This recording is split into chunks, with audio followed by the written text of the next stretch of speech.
Well, this is the thing. The Steelers have the information on the injury. It's not a career-ending injury. All right, they have a third-round pick in Mason Rudolph, who they are grooming. He's going to get a bunch of reps. So in the process, yes, in real time, they're thinking about what we're going to do after, but you have to give him an opportunity to be able to come back from the injury. If you signed him to a contract, a 3-year extension, you thought he could play those 3 years. There's nothing, any information that I've got from any people in the medical field or any information that I've read that shall stop him from playing 3 years. The only reason why we don't think Ben's going to play 3 years is because we think all these other quarterbacks are in better shape. So this is not the injury that will end his career. He'll be able to throw the ball. He'll get back to 100%. Peyton Manning, when he had the nerve damage in his neck and he had the surgery and everything, and he didn't have feeling all the way in his hand, we didn't know what was going to happen. But the prognosis was it should return. But in some people, they don't get full feeling. They don't get full strength back into their hand. So we knew what could happen to Peyton Manning. He started off spectacular, and then he faded.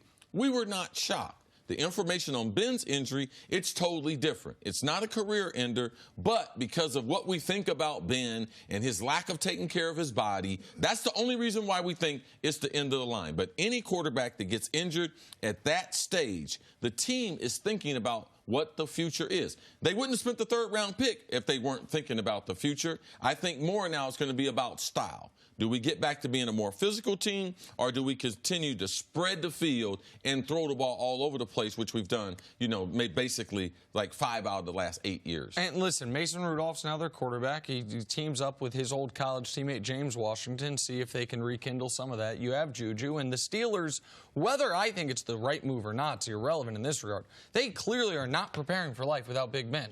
8 hours after they found out that they were not going to have Big Ben for the rest of the year, they traded away their best asset to prepare for life without Big Ben to add Minkah Fitzpatrick to help the team right now and next year with Big Ben. So the Steelers clearly believe 2 things. One, we can compete this year with Mason Rudolph, or else you don't. They didn't trade that pick thinking what I'm thinking, that it's going to be a top 6 pick. They traded that pick thinking, you know what? Why can't we be a wild card team in the AFC? Why can't we, with Mason Rudolph, be better than the Bills or the Titans or whomever's going to be that 6th playoff team in the AFC? And we're going to have Big Ben next season, and then maybe a year from now, or a year and a half from now, we'll have a decision about Big Ben's final year of his deal and Mason Rudolph, who played well this season. That's how they see things going. I don't see things going that way, but they've made it very clear. They are still in win right now mode, and you have to keep in mind the 2 decision makers there, Tomlin and Colbert. I mean, they can't be thinking about 2021 Pittsburgh Steelers, because if 2019 Pittsburgh Steelers don't get it right, then there is no 2021. One or both of those guys might not be there. Exactly right. So they are in, as the Steelers have been my whole life, championship mentality despite the injury to the quarterback.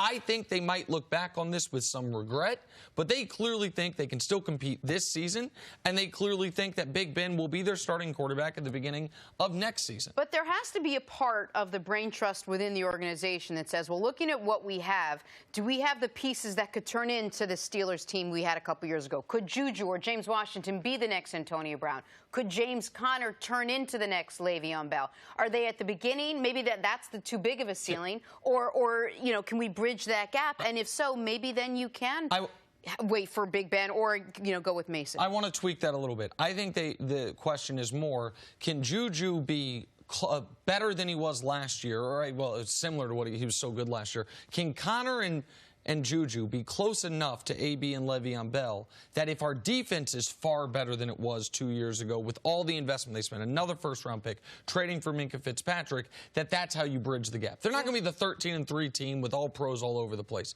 But can they be 9-7, 10-6 with an improved defense, all those first-round picks, and Juju and James Conner continuing to improve? I think that's what they're anticipating, not that Juju's going to be AB, who's on a Hall of Fame track, that James Conner's going to be Le'Veon Bell, is one of the best running backs in football. Ever since Chuck Noll took over the Pittsburgh Steelers and they struggled early, they've had Pro Bowl players, all-pro players in every single decade. The ownership has not changed. Their mentality has not changed. There were a number of times during Bill Cowher's tenure there that people called for his head. He's going to get fired. He's going to get fired. But the Pittsburgh ownership is more patient than any ownership in all of sports. So thinking that Mike Tomlin is on the hot seat, I would just say they're far more patient, and we're apt to be more wrong on that because that's just the way the Rooneys, the way they do business. They groom the players. They coach up the players. They have made all these Pro Bowl players. So they got hell of a confidence. If we draft them or we get on free agents, we can coach them up. That's what they've always done. And Ben's injury,